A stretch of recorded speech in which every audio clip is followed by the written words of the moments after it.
بسم الله الرحمن الرحيم. الحمد لله رب العالمين، والصلاة والسلام على أشرف الأنبياء وسيد المرسلين وعلى آله وأصحابه. قال الله سبحانه وتعالى في كلامه الكريم والقرآن المجيد: وأتموا الحج والعمرة لله.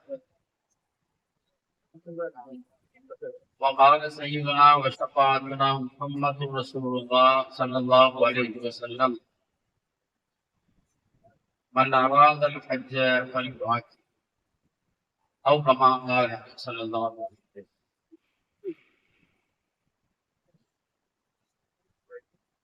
எல்லாம் வல்ல அல்லாஹ் ரப்பல் ஆலமீன் அவனது நிகரற்ற தனிக்கு நமது உயிரினும் மேலான கடல்கள் ஹஜ்ரத் பெருமானா ரசூலுல்லாஹ் ஸல்லல்லாஹு அலைஹி வஸல்லம் அவர்கள் நாதார்கள், நல்லவர்கள், சஹாபாக்கள், சாலிஹீன்கள் எல்லாருடைய மேலான ஒரு துஆவினுடைய பரக்கத்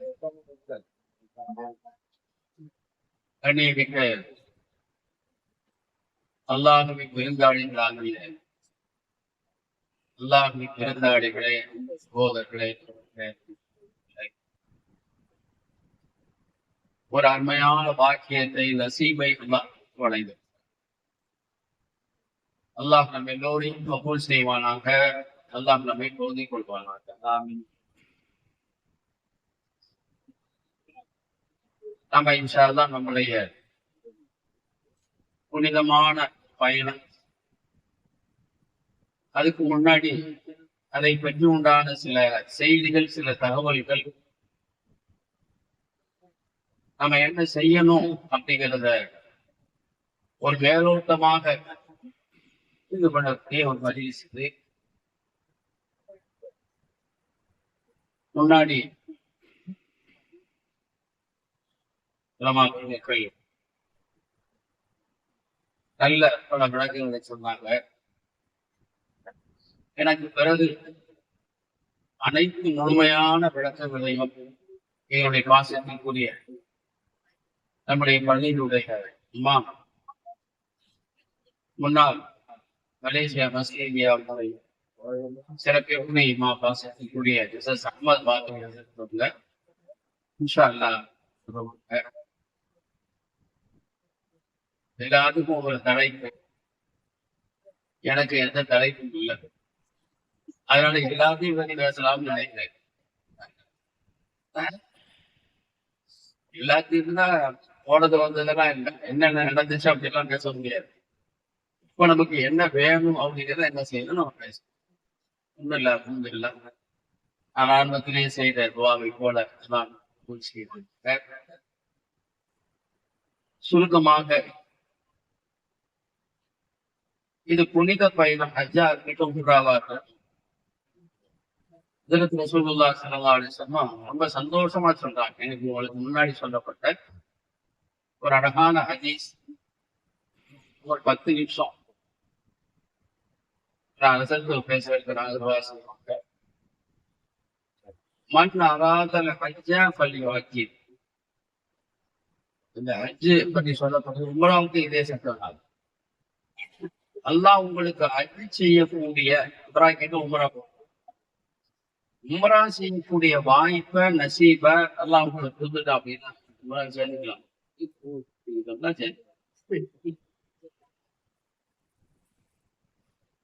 வாய்ப்பை கொடுத்துட்டான் அப்படின்னா அதை உடனே நீங்க பயன்படுத்தி. ஏன்னா இது மாதிரி நசீபு, இந்த பாக்கியம், இதுக்காக எவ்வளவு பேர்கள் கையேந்தி இருக்கிறது தெரியுமா? எனக்கு கொடு, எனக்கு கொடு நாம கேட்டுட்டே இருக்கோம். முன்னாடி அசைக்கு கூட பேசினாங்க, அழகான்னு சொன்னாங்க. இது மாதிரி இந்த பாக்கியங்களை அல்லாஹ் நம்முடைய வாழ்க்கையில நமக்கும் நம்முடைய பிள்ளைகளுக்கும் நிறைய நிறைய அல்லாஹ் தருவானாக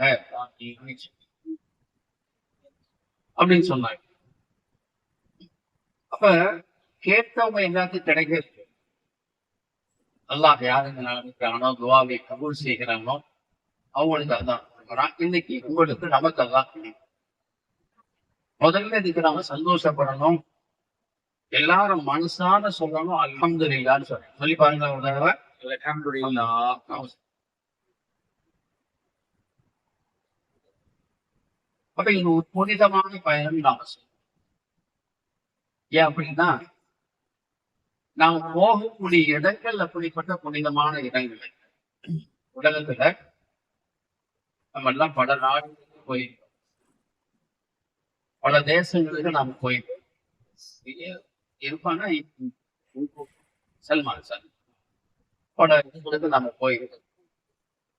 ஆனா இப்ப நம்ம போறோம் பார்த்தீங்களா, எங்க போறோம்? மக்கா போறோம், மதீனா போறோம். மக்காவுல மதீனாவுல ஸல்லல்லாஹு அலைஹி வஸல்லம் சஹாபாக்களும் புனிதர் இந்த பெருமக்கள் எல்லாம் நடந்த நடமாடிய தவழ்ந்த அந்த இடங்களுக்கு நாமளும் என்ன செய்ய போறோம். உலகத்துல இதை விட ஒரு புனிதமான இடங்கள் வேறு எதுவுமே உலகத்துல இல்லை. அப்படிப்பட்ட ஃபர்ஸ்ட் பிளேஸ் புனிதமாக இருக்கக்கூடிய முதல் இடங்கள். அப்ப அந்த முதல் இடங்களுக்கு போகும்பொழுது அந்த பயணம் புனிதமான பயணம். நாமளும் புனிதர்களாக ஆகிறோம். அல்லாஹ் செய்தி எவ்வளவோ சட்டங்கள் நாம சமர்ப்போம், எவ்வளவு நிலைகளை நாம பார்த்துட்டோம். அல்லாஹ் நமக்கு தருகின்ற மிகப்பெரிய பேரு இந்த உம்ராவுடைய பேர், இந்த ஹஜ்ஜுடைய பேர். இன்ஷா அல்லாஹ் உம்ரா செய்யக்கூடிய அதே மாதிரி அல்லாஹ் ஹஜ் செய்யக்கூடிய நசீபுகளையும் அல்லாஹ் நமக்கு தருவாங்க. இது இந்த பயணம் செய்ய இந்த பயண ஏற்பாடு இந்த சர்வீஸ் இருக்கிறாங்களே, இந்த சர்வீஸ்லயே இன்ஷா அல்லாஹ் ஹஜ் செய்யக்கூடிய பாக்கியங்களையும் அல்லாஹ் தருவானாங்க.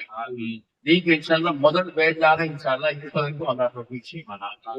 இதான் ஒரு ஆசை, எங்களை சேர்த்து கூட்டிட்டு போவோம் இன்ஷா அல்லாஹ். நீங்க எல்லாம் தனியா போறீங்க, இப்ப போயிட்டு வந்து அடுத்து போகும்போது எல்லாம் சேர்ந்து போவோம். போனவா தான் இன்ஷா அல்லாஹ் இவங்க எல்லாம் சேர்ந்து அதற்கெல்லாம் இருக்கிறாங்க, பெரிய பெரிய அசத்தமா இருக்கிறாங்க. அப்படிங்கும் பொழுது இந்த பயணத்துல இருக்கக்கூடிய கட்டங்கள் என்ன அப்படின்னு சொல்லி பார்த்தோம் அப்படின்னா, முதலாவது மக்காவுடைய பயணம். மக்காவும் மதீனா ஃபர்ஸ்ட் எது? மக்காவுடைய பயணம் மதீனா. ஃபர்ஸ்ட் மதீனா போயிட்டு பயணம். மக்காவுல போய் சலான் சொல்லிட்டே இருக்க போறாங்க, அது வேற மக்கா. முதலாவது மதீனா, அது மதீனா பேச. மக்கா ஒரு நன்மைகளை செஞ்சா 1,00,000 நன்மைகள் கிடைக்கக்கூடிய இடம். அதே மாதிரி ஒரு நன்மைக்கு 50,000 நன்மைகள் கிடைக்கக்கூடிய இடம் மதீனா.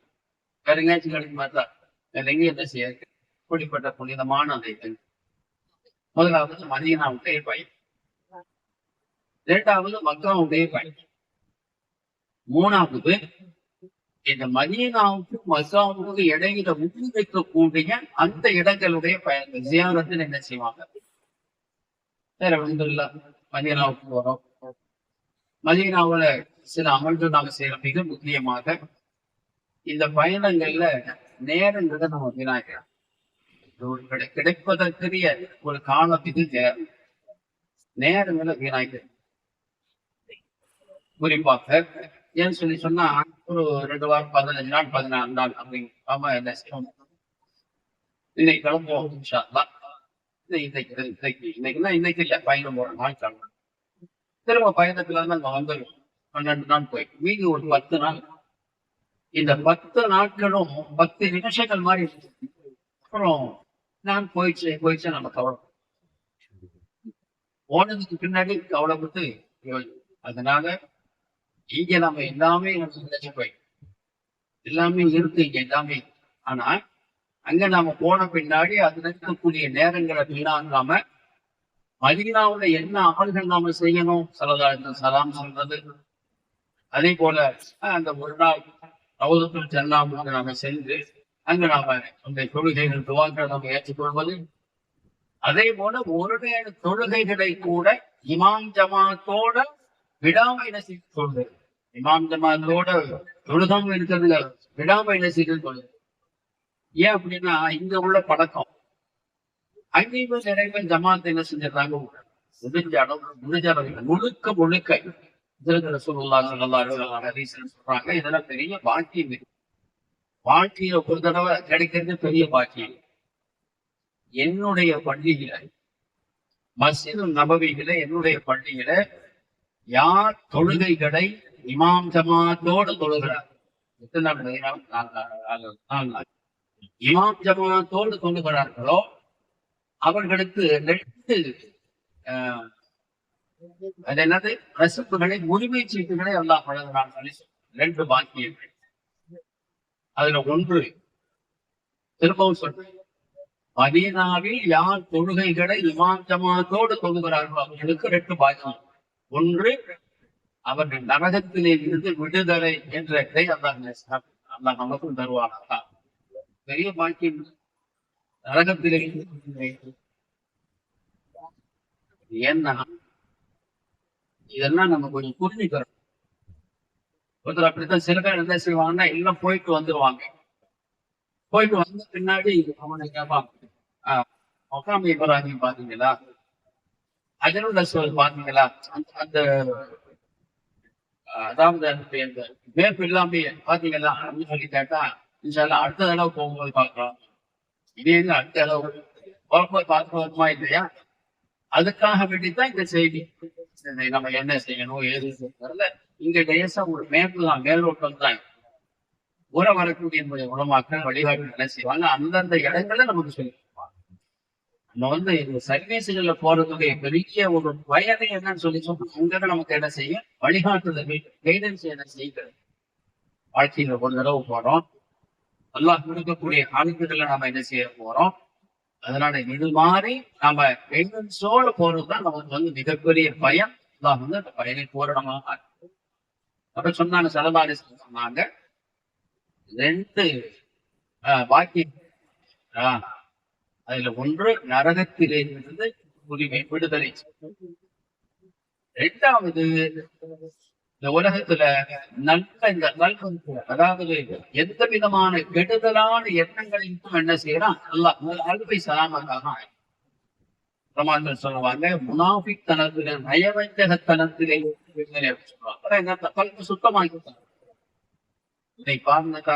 பெரும்பாலும் நாம அதிகமா நமக்கு ஏற்கக்கூடிய பாதிப்புகளே டென்ஷன் தான். மனசு ராகத்தில் இல்லை, ஒரு நிம்மதி இல்லை, சலாமத்து இல்லை. நம்ம பெரும்பாலும் என்ன செய்யணும் அப்படிதான் சொல்றோம். ஆனா இந்த சலாமத்தை, கல்புடைய ராகத்தை, மன நிம்மதிக்கு என்ன இங்கிலீஷ்ல பீஸா பீஸ். அப்ப நரகத்திலே இருந்து விடுதலைகளையும் அல்லாஹ் தந்துடுறான். மனசுக்கு பெரிய நிம்மதி அல்லாஹ் செஞ்சான். அந்த காலங்கள் தான் மன நிம்மதி உள்ளவர்களாக, மன ராகத்து சலாம் உள்ளவர்களாக அல்லாஹ் நம்மையும் நம்முடைய பிள்ளைகளையும் எல்லாம் உலகத்தை வாழுகிற காலம் வரை அந்த வாழ்ச்சி. இந்த 2 விஷயங்கள் என்ன செய்ய பண்ணிடுறாங்க. ஜமாத்தோட நாம் தொழுகிறது, நபி அவங்களுக்கு சலாம் சொல்றது, அதே மாதிரி தொழுகை நினைவுகள் அதிகமாக சலவாத்துகள்.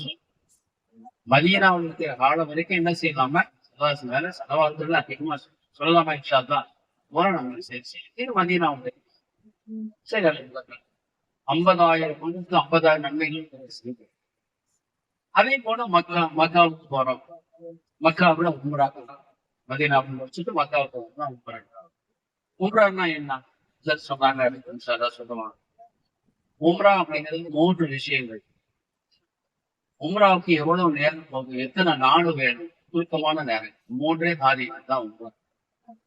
போன உடனே என்ன செய்யணும், தவாம் செய்யணும். 7 தடவை தவாம் செய்யணும். கூட நமக்கு சொல்லி கொடுப்பாங்க. அதே மாதிரி சபா வருவாங்க என்ன செய்யும், சழி பொங்கோட்டம் போனது என்ன செய்வாங்க. 3வது முடியும். அந்த வழக்குகள் போல சொல்லுவாங்க. அப்ப உம்ரா அப்படிங்கிறது 7 தடவை தவாம் செய்யணும், காபத்துல்லாஹ் தவாம் செய்யணும், சமாமருவாவில சாகி செய்யணும், 3வது முடி எடுக்கணும். அது உம்ராவுடைய காரியங்கள். அப்ப மதீனாவுல 5 அமல்கள், மக்காவுல உம்ரா. 3வது மக்காவிலையும் மதீனாவிலையும் சில முக்கியமான டூரிஸ்ட் பிளேஸ் அல்ல, எனக்கெல்லாம் டூரிஸ்ட் பிளேஸ் இல்ல. ஹஜ்ரத் ரசூலுல்லாஹ் ஸல்லல்லாஹு அலைஹி வஸல்லம் அவர்களும் சஹாபாக்களும் தங்களை அர்ப்பணிச்சு தியாகம் செஞ்சு தங்களை தியாகம் செய்த அந்த இடங்களை பார்த்து பார்த்து நமக்கு என்ன செய்யணும், பாடங்கள் படிக்க. மக்காவோட சில இடங்கள் இருக்கு, நாம பார்க்கக்கூடிய இடங்களுக்கு போவாங்க.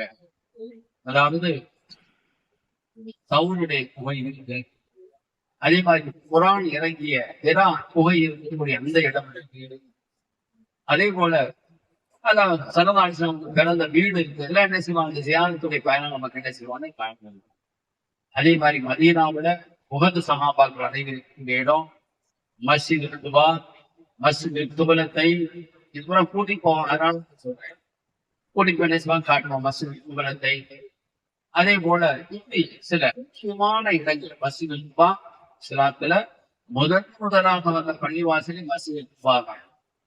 அதுதான் மஸ்ஜித் நபவி. ஸல்லல்லாஹு அலைஹி வஸல்லம் மதீனாவுக்கு ஹிஜ்ரத் போனாங்க இல்ல, ஹிஜ்ரத் போகும் பொழுது ஸல்லல்லாஹு அலைஹி வஸல்லம் மதீனாவுக்கு போகிறதுக்கு முன்னாடியே ஒரு இடத்துல தங்கலாம், குபா அப்படிங்கிற இடத்துல தங்கலாம். அங்க அந்த ஸல்லல்லாஹு அலைஹி வஸல்லம் கட்டிய முதல் பள்ளிவாசல் தான் மஸ்ஜித் குபா. அதுக்கு பின்னாடி தான் மஸ்ஜித் நபவி. இப்படி சில பயணங்கள் கிடைக்கல. இதுக்கு வருஷ கணக்குல போனா கூட நமக்கு நேரம் கிடைக்கல. அப்ப சுருக்கமான நேரங்கள்ல நாம பயணங்கள் எளிதாகி எவ்வளவு நாம கைகளும் அதே போல கல்புகளும் நிறைய நாம எடுத்துக்கொள்ள முடியுமா இன்ஷா அந்த பயணங்களை சிறப்பாக சீராக புனிதமாக நம்ம எல்லாம் பயணம் செய்யலாமா? இந்த பயணத்தை சொல்றா முழுக்க முழுக்க நீங்க முழுக்க முழுக்க அதாவது அல்லாவுக்கு நீங்க செய்யக்கூடிய இபாதத்துக்காகவே நீங்க என்ன செய்ய பயணம் அல்லாவுதான் அதாவது செலவாக சொல்றாங்க. இப்ப இந்த 1க்கு 50, 1க்கு 1,00,000 இது இருக்கு இல்ல, இதே மாதிரி ஒவ்வொரு நாள் போயிட்டு ஒரு 5 விதமான முக்கியமான பயன்கள் நான் முடிக்கிறேன். அதாவது பேசுவேன் 5 விதமான பயன்கள் அதான் என்ன செய்யும். அதுல முதல் காரியம் 2 விஷயங்கள் இபாதத்து வணக்கங்கள் சம்பந்தம், 3 விஷயங்கள் நம்முடைய பொருளாதாரம் உலக சம்பந்தப்பட்டது. அது 2 என்ன அப்படின்னா நம்முடைய உம்ராவா தூசி. நிறைய பேர் சொல்லுவாங்க அந்த துவா நம்ம செய்யணும், நாமளும் சொல்லுவோம், அவங்களும் என்ன செய்வாங்க துவா செய்வாங்க. நாங்க உலமாக்கள் கொஞ்சம் ஒரு வழி மேல போய் சொல்லுவோம், அதுதான் நம்முடைய உம்ராவை கபூல் செஞ்சுட்டு தான் என்ன செய்யணும், சிறப்பு செஞ்சுட்டு தான் என்ன சிறப்பு. இனி கபூல் செய்யறது இல்லை, உம்ராவை கபூல் செஞ்சுட்டு தான் என்ன செய்யறாங்க உம்ராவை. கபூல் செய்யும். 2வது நம்முடைய துவாக்கள் அல்லாஹ் என்ன துவாக்கள் அத்தனை அல்லாஹ்க்கு கேட்கும். வரட்டை செய்ய, இந்த பிள்ளைகளுக்கு வரட்டை செய்ய, உடல்நிலை சரியில்லையா, நாங்க என்ன ஆஜத்துகள் வசதிகள் நோக்கங்களோடு போனோமோ எதுவுமே பேலன்ஸ் இருக்கக்கூடாது, எதுவுமே பெண்டிங் இருக்கக்கூடாது. ஒரு ஆத்தையும் அல்லாஹ் போட்டு அந்த துவானா கபூலாகித்தான் திரும்ப நம்ம என்ன செய்யலாம். நம்முடைய துவாக்கள் அல்லாஹ் செய்யும், நம்முடைய குற்றங்களை அல்லாஹ். 4வது முக்கியமாக நம்ம இந்த உம்ராவுக்காக என்ன செலவு பண்ணமோ, நம்ம இந்த செலவுகள்லாம் பெருசா நினைக்கக்கூடாது. இல்லை இவ்வளவு செலவாச்சு, எவ்வளவோ காரியங்கள் பண்ற. ஒரு ஹோட்டல்ல போய் உட்கார்றோம், வெளியில வந்தா 10,000 ரூபாய் போயிட்டு சாதாரணமா இன்னைக்கு கொண்டு வந்து ஒரு 10 தடவை போயிட்டு வந்தா 1 செலவு வந்துச்சு. அப்ப இந்த தொகை இருக்கு, ஹதீஸ்ல சொல்றாங்க, இந்த தொகையை என்ன செய்யறாங்க, இது போல பன்மடங்கு அல்லா நடத்துக்கணும். இந்த வியாபாரம் நம்முடைய தொழில்கள் அல்லா மரக செஞ்ச என்ன செய்யறான். இதை விட மிக முக்கியமான ஒரு விஷயம் நான் சொன்னா, நாம எல்லாம் அக்காவுக்கு போயிட்டு வந்தோம், மதீனாவுக்கு போயிட்டு வந்தோம். எப்படி போறோம், அல்லாஹ் வந்து விருந்தாளிகள் நாம இதை செய்யறோம். இப்படி போயிட்டு வந்த பின்னாடி எல்லாம் இந்த எல்லா காலங்களையும் அல்லாஹ் நம்மளை சீமானாங்களே எல்லாம் பெரிய நசீபுகள் எல்லாம் உங்களுக்கு ஒரு புனிதமான பயணம் மீது புனிதமான இடங்களை ஹோலி பிளேசஸ் அல்லாஹுடைய ரசூலுக்கு பொருத்தமான இடங்களுக்கு உண்டான ஒரு அருமையான உமராவுடைய பாக்கியத்தை நசீபை இருக்கிறார். நம்முடைய பயணத்தை லேசாக்கி எளிதாக்கி சீராக்கி சிறப்பாக்கி எந்த ஒரு சந்தோஷத்தோட இந்த பயணத்தை நாம் தொடங்குகிறோமோ அதே போல இந்த உமராக்குடைய எல்லா காரியங்களையும் முடிச்சு அதே சந்தோஷத்தோட அதே மகிழ்வோட நம்முடைய கைகளும் நிரம்பி கல்புகளும் நிரம்பி நாம் எந்த நம்முடைய இல்லத்திலிருந்து திரும்பினோமோ அதே போல திரும்பி வருவதற்கு அல்லாஹ் எல்லோரும் அல்லாஹ் அருள் செய்வானாக. குறிப்பாக மிக குறிப்பாக இந்த உம்ராவுடைய பயணத்தை மேற்கொள்வது உங்களுக்கு எல்லா விதத்திலும் எல்லாம் ஒரு ஆரம்பி அத்தனை காரியங்கள் சீராக சிறப்பாக ஆகிவானாக. குறிப்பாக இந்த நசீபுகளை இந்த வாழ்க்கையிலே நிறைய கடமை நமக்கும் நம்முடைய பிள்ளைகளுக்கும் நம்முடைய பெற்றோர்களுக்கும் எல்லா மக்களுக்கும் எல்லாம் வழிகேறுமானாக. குறிப்பாக வழியெடுப்பதற்கு இந்த புனிதமான இந்த மக்களுக்கு செய்ய சேவையின் ஒரு நிறுவனமாக தான் அல்லாஹ்வுடைய அருள் பெரும் பழக்கத்தினால் நம்முடைய ஹசரத் போன்ற பெருமக்கள் பெருந்தகைகள் அவர்களுடைய துவா பழக்கத்தினால் அல்லாஹ் நல்ல செழுமையாக்கி வளமாக்கி பழக்கத்தாக ஆக்கினார்கள். நான் என்று உங்கள் சார்பாக உங்களுக்கும் துவா செய்து அனைத்திற்கும் துவா செய்து நன்றியோடு நிறைவு செய்கிறேன். அல்ஹம்துலில்லாஹி ரப்பில் ஆலமீன். அஸ்ஸலாமு அலைக்கும்.